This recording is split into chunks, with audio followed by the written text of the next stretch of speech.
just so much out there at the garden centres at the moment. I've arrived here at Blackwood, which is out at their growing area in Richmond, and I have gone mad. You just need to see what my bucky looks like. It's full of gorgeous plants. Now, this is what gardening should be all about. I've got my cup of coffee, everything sorted out, and I'm going to show you some fantastic plants that you can either use in mixed containers as perennials within your garden. But for me, I'm going to plant up this old zinc container that I found at one of those second-hand shops. First of all, to start off with, we need a few drainage holes, so I'm just going to drill a couple in the bottom here.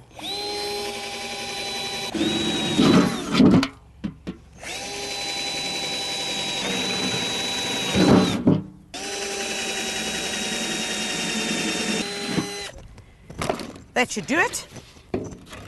Now, next up, I've got a bit of gravel. Remember, always add some gravel to the bottom of your container to assist with the drainage. Perfect. Next up, we've got some potting soil. Remember, we're only using potting soil, not soil from the bottom of your garden, although you might be tempted, because this is weed-free. It's also made of bark, which is light, so it actually makes it easier for you to move the pots around when you planted them up. I'm filling this up only halfway. Never make the mistake of filling your container up all the way. Now let's talk about the plants that I've got here. This is a Lampranthus. Some of you might recognize it as a fakie. 100% correct. They're part of that family. Incredibly tough. Love growing in the sun. Banks, borders, hanging baskets, pots. They are a winner. This little guy over here is called a Diascia. It's indigenous, much like the Lampranthus as well. It's a small perennial, doesn't get much taller than that, probably about double the size. When it finishes flowering, prune it back because it comes away again. This plant will carry on in your garden for up to 3 years if it's well fed, composted and fertilized. Now these over here are a firm favorite for summer gardens. They're part of the daisy family. It's called an osteospermum. And you know what, guys? You will find them in almost every color that will suit your fancy. From this beautiful peachy, coppery almost, bright pinks, golden colors, whites, any color that you desire, you will find them. What I love about these is that they're true perennial. They'll go on for 4 to 5 years within your garden. This little plant will get about yo big and about that high. However, they're nice and compact. So go along to your local garden centres and look out for osteospermums. They are fabulous. Remember, they need sun. All of these plants that I'm putting in here need loads and loads of sun. This little guy is a winner. It's called the sea holly. Its botanical name is an armeria, and you can see it's got these wonderful, almost coppery flowers that sit high above the plant, and that's what makes it so interesting, because it's got the foliage at the bottom and then on these beautiful spikes. So as they blow in the breeze, you get that movement in the garden.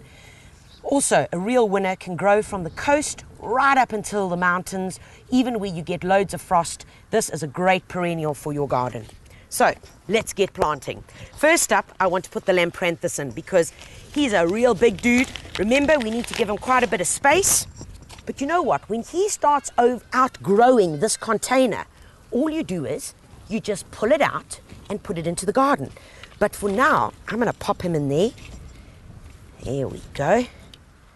Okay, my osteospermum I want to put right over here because it's also the second in terms of the height of the plant. Remember, when you're working in containers, grab the plant like that, twist it over, give the pot a good whack, and out it comes just like that. And in goes this little guy over here. Nice.